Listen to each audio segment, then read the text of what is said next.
Special Ed says NWA began the destruction of hip-hop.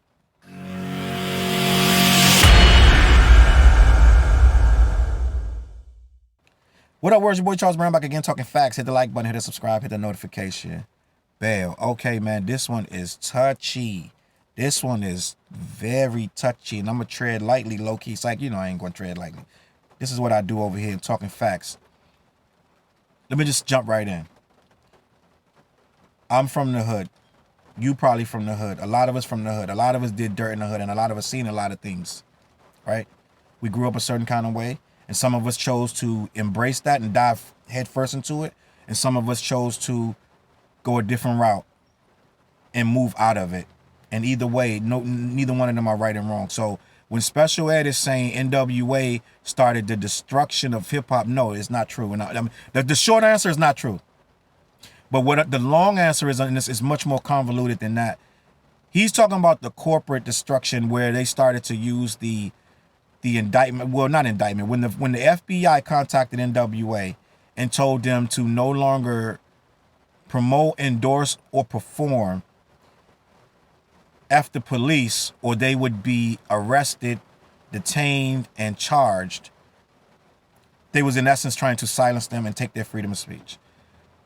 NWA started using that as a banner and started running with it, and it made them more infamous than ever because people was like, oh, the feds is trying to take down NWA. It gave them, it's like 50 Cent with the 9 shots. It made them more stronger in the street, made them more powerful. Special Ed, now this is where it takes the turn. You got to know who you're talking to when you talk about Special Ed. So Special Ed was on Drink Champs, and he gave this interview, and it was I watched the entire interview. It was over 2 hours. Special Ed is very informed. He's very hip-hop. He's very deep in the culture. He's steeped, and he's very hardcore about the culture, and he has a lot more connections in the culture than we knew. He produced records for Tupac. They made Tupac's records when he was they made his album when he was alive, and he made his album when he passed. Tupac used to love Special Ed. He went to record at Special Ed studio, Dollar Cab Lab, right? Special Ed recorded Black Moon. He's very, even though we look at Special Ed as having about 2, maybe 3 legit hits, he has mad records after that aren't given the proper respect, right?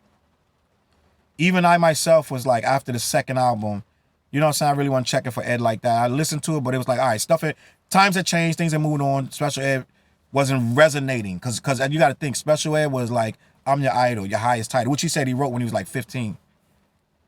And the song didn't come out till he was about 18. I don't know what it was, but 17, 18, I don't know.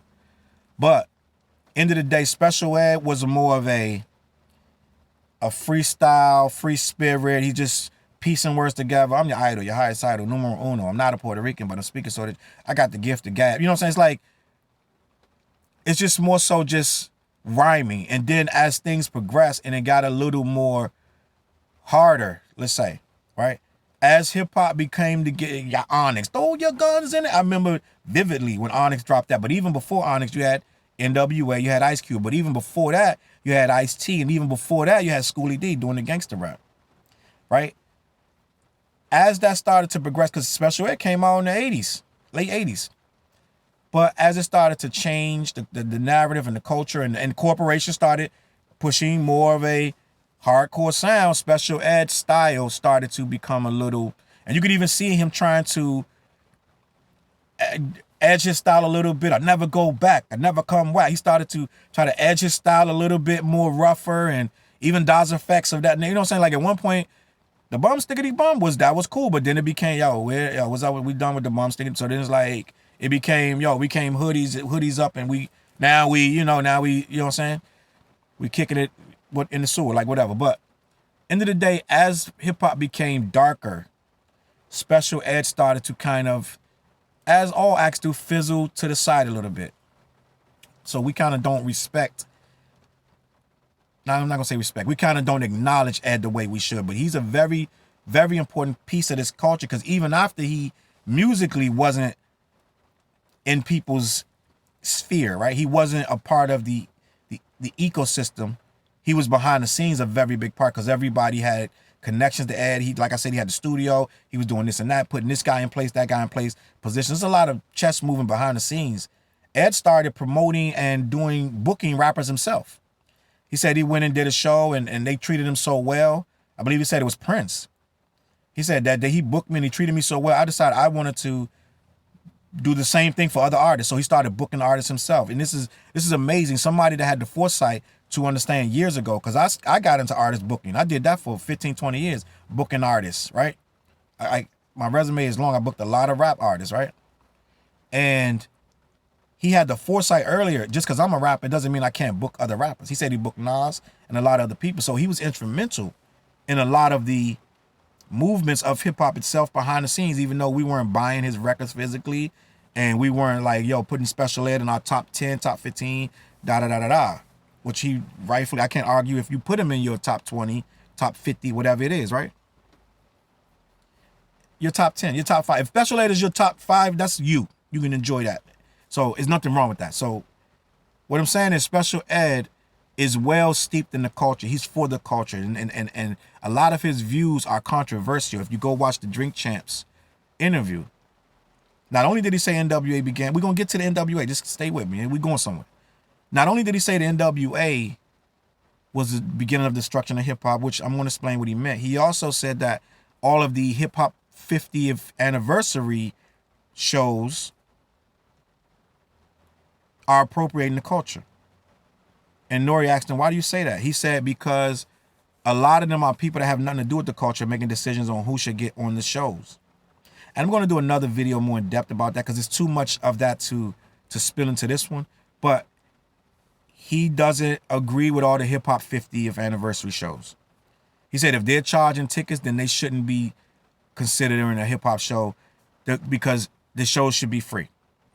That's a whole different issue. And it's a lot of nuances to what he's saying. And I'm going to address that in another video. So I'm going to leave it at that. So he's very opinionated when it comes to hip-hop. He has a lot of stuff that he feels. And when they asked him, they were doing the, you know, how Nori does the grind time with Slime, where he starts saying this person or that person, Tupac or Biggie, Jay-Z or Nas. He starts asking you this question. So he said NWA or Wu-Tang. He said, oh no, Wu-Tang 100%. Wu-Tang for the babies. NWA was the destruction of rap culture. And I already said no earlier. I'm 7 minutes in this video, and I know no matter what I say right now, someone's going to tell me, well, you said he was right. You know what I'm saying? I just said it wasn't correct, but I'm going to explain to you what he was trying to say and what he meant. He said it wrong, but what he meant, and it is a fact, NWA did lead to the destruction of the culture to a degree if you're looking at it from backpack, boom bap, what he was doing. Because what they did was they put a battery in the back of really, really hardcore, really, really street gangster rap, murder, murder, murder, kill, kill, kill. And low key, a lot of y'all East Coast dudes really try to rewrite history, but East Coast rappers were very upset when NWA was running rap. I'm just keeping it a buck. They were very upset. I'm just being honest with you. Tim Dog came out with F Compton, right? Master Ace, whole album of murder, murder, murder, and kill, kill, kill. They were, you can go back De La Soul. A lot of people had a couple little skits denouncing, and we're just being honest, quite a few East Coast rappers was not rocking with West Coast rap because it became so big so fast. What did Biggie and Puffy tell you? They were like, West Coast had it in a chokehold. They had to figure out. They had to study. They had to study. They had it so long that they had to study Snoop Dogg and Dr. Dre to try to match wits because New York couldn't eat. You had a couple people that could muddle through, right? But not for no major money. Like, yeah, they could eat. You got your Busta Rhymes is timeless. He gonna eat no matter what, right? Tribe is tribe. People like that. But the ones that really was trying to be on the level that NWA was, because Tribe wasn't making it for that. But people that's trying to be on the NWA level couldn't achieve that until Biggie came with Ready to Die And he actually made a commercially viable record that could rock with the West Coast. Is just a fact. So there was a lot of East Coast behind the scenes. And when people try to be dishonest, and I know somebody going to have something goofy to say, there literally was a East Coast, West Coast problem, right? Now, I know they want to say the media hyped it up. Well, they did hype it up, but it was already there. Why you think Tim Dog came out with F Compton? Right? KRS-One, low-key diss Compton. Go back and listen to, what album was it? I think it was the Sex and Violence, or one of the albums. He goes, Compton, you think you dope? You want this title? I know what I'm talking about. Common will rewrite history to make it not seem like it, but real MCs know when he said when the West Coast got it, Mac 10 was right, and I'm just being honest with you. Any rapper know that Common was trying to spit that East Coast verbiage that when the West Coast got it, they messed it up. Everybody loved the West Coast rap. Don't get me wrong. I loved West Coast rap. My man came and said, yo, you heard this kid Eazy-E? You got to listen to this. He was once a thug from around the way. Easy. I was like, whoa, it took me a few days to actually process that album. I was like, yo, this is all right. It took me a few days to actually process that Eazy-E album was dope. But after that, after them few days, that's all. I wouldn't give him his tape back. And God forbid, NWA was some of the smacking. Like Dre mastered. He mastered what East Coast guys was doing, and he made it better. I'm just going to be honest with you. Now, with that being said, it sucks when you're the mecca of this stuff, and a guy from the West Coast comes and masters it. He does it. He does his mixing different. He does his mastering different. They still trying to figure out Dre's mixing, mastering secrets to this day. To this day. Trying to figure out, like, he'll put one snare on 20 tracks. He'll have the same snare on 20 tracks. He'll go a month with the one snare just playing and just let it play for a month and mix it down every day. Crazy stuff. Just insane stuff that no one would do. With that being said, the East Coast, I'm just keeping it a buck, was a little bit jealous. I'm just keeping it a buck with you. But when they went out there, they had to play the game. They had to play nice. But there are stories of West Coast coming to East Coast and getting booed and all that. New York, one of the hardest markets to break in. What Hammer say? They say you ain't hitting in New York. He wasn't. But as time went on, New York had to submit to it. There are many tales of West Coast rappers being pissed off because they couldn't get played in New York. New York was the most stubborn state of all. You wasn't getting no burn if you wasn't in New York. It's just a fact. I want somebody, when I go in the comments, when I'm wrong, flame me up in the comments and tell me I'm dead wrong. I'll delete the video. Prove me wrong. So end of the day, I say all that to say Ed is East Coast. And I want to be honest with you, and I said I wasn't going to tiptoe. Special Ed, and I love Special. I like what he said on it. Special Ed low-key bitter. Low-key. I know that's a tough word. It's a tough word. It's a tough word. But he's low-key bitter about some of the stuff that went down where he didn't get paid properly. He says it on the show.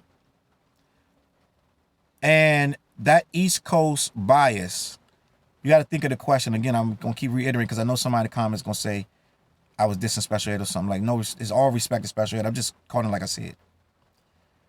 The question was NWA or Wu-Tang Clan. He chose the East Coast group, who did just as much cussing, if not more, than NWA. Let's just be honest. Old Dirty Bastard. That's what we doing, right?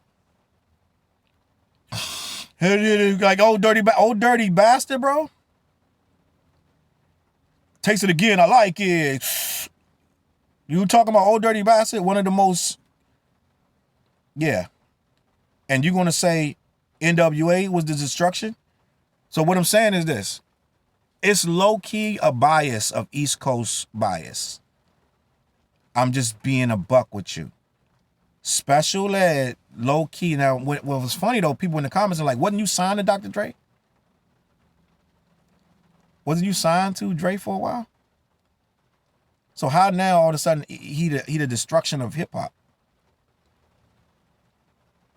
But you was over there working with him. Valid question. Now, when people say I'm gonna play devil's advocate, they mean they're gonna speak from the other side of the coin. See Dolores Tucker and these people were they were burning CDs, they were boycotting record companies. It was all for show, but at the end of the day, her messaging was, my kids are being brainwashed by this rap. They're listening to this hardcore gangster rap about sex, drugs, violence, guns, murder, mayhem in the community, right? And they're learning a lifestyle that's not good for them. And she had a point. Snoop Dogg, Ice-T, and all them, they came out in force against her, and they villainized her to us young people. But anybody smart enough like myself, I understood both sides of it. And I was like, no, I love hip-hop, but we're not going to sit here and make it like hip-hop is this sweet, innocent. We're just reporting the streets. We're just reporting what we see. Our reality is nothing more, nothing less. And yes, we are reporting our reality. But at the end of the day, some of y'all are glorifying this lifestyle. I know a lot of things I wanted to be was because rappers said it. And I seen a lot of people get smoked out here trying to do what a rapper said do. Gonna find out some of these rappers were college educated. Had degrees. Went to school for marketing and communication. We didn't know that. We was in the hood. We barely went to high school. A lot of us dropped out. A lot of us was skipping school every day. A lot of us was in the trenches with guns on us. A lot of us was in jail. So we wasn't college kids. So you're speaking to college kids, but you're speaking to kids from the hood, but you went to college. You ain't saying that on your raps. You're glorifying being in the trenches, putting bodies in ditches, putting drugs in the community. So that's what she's saying. And me, I was a loner child. Like I had a sister, but she wasn't home a lot. And my mom wasn't home a lot. So I watched a lot of TV. And when you're by yourself, you get a lot of time to think, right? And yeah, I went out in the hood. I was outside. But at the same time, I was a smart kid. And I always knew it was more out there. And if you don't know that there's more out there than beyond them 4 blocks you're on, if you don't know that, you tend to try to live up to these standards and rules that they box you in with. But I understood that there was more. So I could listen to this rap stuff and be like, yo, this is dope. Like, you know what I'm saying? Even the other stuff with Q, with Buck That Devil, Buck, all of that stuff is extreme. It's like either it's extremely gangsterized or it's way super like faux black, super empowered Muslim stuff. And I learned that a lot of that was not what it seemed to be either. So you had to be in the middle. Like this overly black, you know what I'm saying? Like this super, we gonna buck white people when we see them and not knowing that they lawyers white, their manager be white, the label's white. You know what I'm saying? So it's like, it's all got a grain of salt. Let's be honest. Like you gotta be smart about all of this. You can't be too X-Clan, right? And you can't be too Ice-T. And Ice-T wasn't even as much as NWA. So what I'm saying is the NWA stuff, even they tell you they wasn't living like that. So think if you're a thug, you're for lack of a better word, you're this thugged out dude in the hood that's already living like this. And then somebody, they make the soundtrack to this. You're already on some F the Police. You're already on some rah-rah. And then they make soundtrack to make you ride. Me and my man Snoop used to ride around listening to that NWA every single day. On repeat. You know what I'm saying? On repeat. We put away all the bum stickity bum. All that was out. It was NWA. I had to kill the bitch. Like, it was like, it went real left. And that's all we bumped. But our demeanor changed with it. Right? Our demeanor changed with it. That's when we started wanting to wear bandanas. And you know what I'm saying? Guns in the car and all that. It changed with it. And I'm not going to blame rap, but rap didn't help it. So what I'm saying is, it did lead to a lot of, it perpetuated stuff. Because the hood is a complex place. What people I start to understand is the hood, yeah, you got bad guys, but you got good people too. And usually the good people outweigh the bad people. I'm just going to be a buck with you. You can take the biggest gang in a neighborhood. It could be 300 dudes in this gang. The neighborhood will have 50,000 people. 300 dudes are causing all the chaos. 50,000 people in that city got to listen and hear the gunshots from these 300 dudes. It doesn't make it everything. That's not everything that we're about as a community. So when people try to glorify and perpetuate that lifestyle, they glorify something that is a small thing. Everybody don't go around robbing and killing. Most people don't. I'm sorry to bring it to you. I don't know if you know that, but most of the people get up and go to work in the morning and come home at night and make dinner and watch TV and go to bed. I know you want to believe that 80% of black people are out here scamming and scheming and doing cocaine and all this other stuff. That's not the case, bro. A lot of us not doing none of that. So when you make music that perpetuates that, it actually makes it seem like that's what it is. If I don't know any black people and all I hear is buck, buck, buck, I laid them down. Blah, blah, blah. If that's all I hear and that's all I know, then that's all I see, that's all I am. Not even if I'm myself a black kid and that's all I'm hearing from the rap, it's going to taint my worldview. So I know a lot of people love NWA, right? Love them. I love them. But what we cannot do is not have the conversation that it was a little bit much. Go back and listen. And I listened to this with glee about a week or two ago. Before this conversation even came, I listened to this joint. I had to kill her. Like, you know what I'm saying? I listened to 3 NWA albums. I listened to all 3 of them. And they literally, in the skit, pull up beside a chick. I'm assuming she is a sex worker. Let's say that, right? And they pull her in the car. She starts riffing about something, money or whatever it is, pay her first, whatever. They start tussling and they just shoot her. And then the guy goes, "Why you shoot her in my shit? Why you shoot her in my car? What you do that for?" And he's like, "Man, throw her out the car." Pull up, there's another one right there. And the skit goes on. And then not Appetite for Destruction. What comes on? That joint with the horns comes on, right? I love this music. I love it. But as a grown man, I'm listening to it, I'm like, damn. Now, we all know they ain't never do nothing like that. They never shot a chick in the car, threw her on the side of the road, and pulled up to get another chick just to do the same thing. And they never done it in real life. Let's be honest. Do you think that they did that in real life? So you made a skit that perpetuated violence, murder, and warrant disregard for human life. And that's what went out across the world. Now, it's entertaining. Yes, movies are entertaining. Yes, it's for entertainment. And the argument can be made, it's only for entertainment. We get that. But even some entertainment, even some movies will lead you to do stuff you wasn't thinking about before.